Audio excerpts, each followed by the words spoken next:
একই দিনে মাঠে নেমে জয় তুলে নিয়েছে লাতিন আমেরিকার দুই পরাশক্তি ব্রাজিল ও আর্জেন্টিনা। তবে জয় পেলেও পারফরমেন্স ও গোল সংখ্যা ছিল আকাশ পাতাল পার্থক্য। দক্ষিণ কোরিয়াকে 5-0 গোলে উড়িয়ে দিয়েছে ব্রাজিল। অন্যদিকে আর্জেন্টিনা ভেনেজুয়েলার বিপক্ষে দাপট দেখালেও গোল পেয়েছে কেবল একটি। সিউলে প্রীতি ম্যাচের শুরু থেকে আক্রমণের ঝড় তোলে ব্রাজিল। মাত্র 13 মিনিটে এস্তেভার গোলে এগিয়ে যায় তারা। বিরতির আগে ব্যবধান বাড়ান রদ্রিগো। দ্বিতীয়ার্ধে ফিরে আরও বিধ্বংসী হয়ে ওঠে সেলেসাওরা। মাত্র 2 মিনিটের ব্যবধানে এস্তেভা ও রদ্রিগো করেন আরও 2 গোল। শেষ দিকে স্কোরশিটের নাম তুলেন ভিনিসিয়াস জুনিয়রও।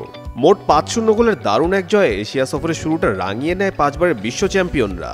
নতুন মুখদের নিয়ে গড়া দলটি আগাম বিশ্বকাপ প্রস্তুতির জন্য দারুণ আত্মবিশ্বাসী মনে হয়েছে।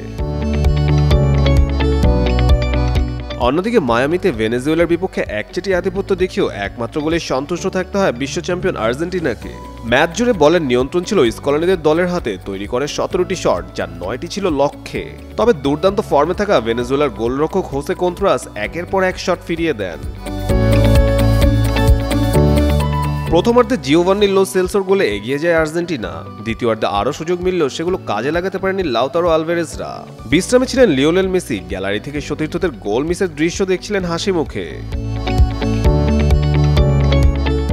একদিকে ব্রাজিলের গোল বন্যা, অন্যদিকে আর্জেন্টিনার নিয়ন্ত্রিত জয়। দুই দলের এই ভিন্ন ভিন্ন পারফরমেন্স লাতিন আমেরিকার ফুটবল প্রেমীদের মাঝে সৃষ্টি করেছে আনন্দের জোয়ার। আগামী 14 সেপ্টেম্বর আবারও মাঠে নামবে আর্জেন্টিনা, এবার পুয়ের্তো রিকোর বিপক্ষে। দেখা যাক মেসির ফেরা হলে কেমন হয় আলবিসেলেস্তাদের রূপ। কাজী সাকলাইন আহমেদ, যুগান্তর স্পোর্টস।